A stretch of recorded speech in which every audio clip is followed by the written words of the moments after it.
खनबिरक्पा topic अमा लखोचरके period चांग नाइदबा थागे खोंका फजना लाक्तबा ई फजना चथोक्तबा अमदी पुक यामना नाबा थिनबा तौबा मतमदा युमदा लाइना सेमजबा याबा होम रेमेडीज अमा खतंग उच्चरके गाइडलाइंस खरागा हाइजरके लौजरीबा इंग्रेडिएंट्स सिंगसे करी करीनो हाबदो उच्चरके अहानबदा आइना लौरिसे होप हारगा खंगनाबदुने फिनेल सीड असिंगबा ममिंगदी सोप हाइबनी फिनेल सीड सिमा खरा लौरे होप से अदुगा मथंगदा लौरिसिना याइंगंग टर्मरिक सिमा याम दरकार ओइबा इंग्रेडिएंट अमने अरोइबदा गुलमोरिस सिगी ब्लैक पेपर सिमा चंगे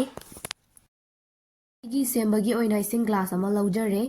सिदा अइना हापीबा याइंगंगसे फ्रेश ओइबा रो ओइबा याइंगंगदुने लेट्रगदी युमना सेमजबा पाउडर दो खितंग हापीबा याइ टीस्पून तंखाय अममुक स्पून मचा तंखाय अममुक आइगिसे फजना चामथोए अदुगा सुगाई मिनरे सिगी गुलमोरिस मरु अमनी सोइदना हापियो सुगाई मिनरगा हापे दुगा होपसे अखोइना स्पून सिजिमा पिकथना हापे याइको टीस्पून जिमा आइगी ओइना यामदना हापे सुमाइना फजना फुटबिरो मिनिट 35 कुन फजना लो फ्लेम दा फुटला मतुंगदा थकपा यादोइनी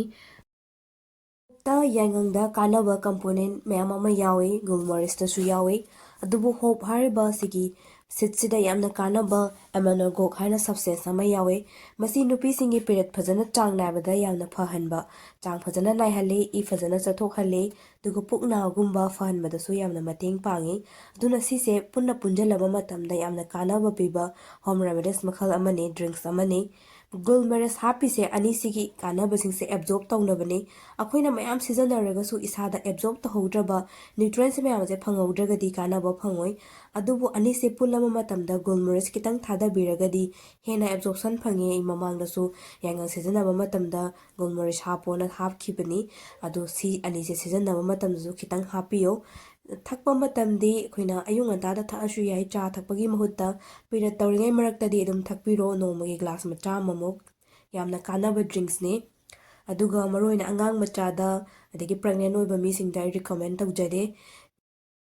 ड्रिंक्स सिमा ट्राई तौबिरो ममांगदसु पीरियड की चाबा याबा यादबा हाना हापख्रबने चेक तौरगे येंगबियो बैलेंस डाइट फजना चाबा चीनी गुम्बा टोटली अवॉइड तौबिरो थुम याम चाबिगनो जंक फूड कुम्बा सैचुरेटेड फैट डीप फ्राई ओइबसिंग चाबिदबा मिमीदा यावरबा मैदा हाइड्रोजनेटेड ऑयल अजिनामोटो हेंजमुक सी यामना फते नुपीदा मरोइना फते जर्दा गुम्बा हुजिक पामना चानरिबा तलब कुम्बा नुपादसु नुपीदसु हेना फते सिजे यारगे ककपियो एक्सेसिव डाइटिंग तौबा चरा हेलगा फिगर सेम्बा नुंगदांग मैम चादबा चाबा याम वाटलागदी नुपीदा इहान हाना सोकपसे इरेगुलर पीरियड हाना लाई हाइबदी पीरियड चांग नाइदबसे क्वाई इहान हाना तौई मसिगी सिम्पटम्स से स्ट्रेस एंजाइटी यामना लैसनबीदबा हंदनबा होनाबियो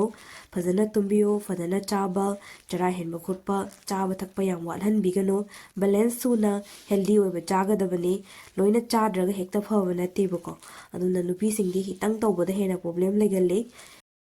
तलपदा पीरियड चांग नाइदबा पीसीओएस लेबा ओवरफ्लो ओइबसिंग इंडोमेट्रियम की प्रॉब्लम फाइब्रॉइड लेबा एनी डाउट लेबा मतमदा डॉक्टर सोइदना कंसल्ट तौबियो गायनोकोलॉजिस्ट तानाबियो अनाबदो खंगा मतुंगदा डाइट लाकदबनी मरुहिना सिदी हेल्दी डाइट चाबा हेल्दी लाइफस्टाइल ओइबा याम दरकार ओइ मथंगदा कानाबा वीडियो अमुक पुरगा लाक्चगे थैंक्स फॉर वाचिंग।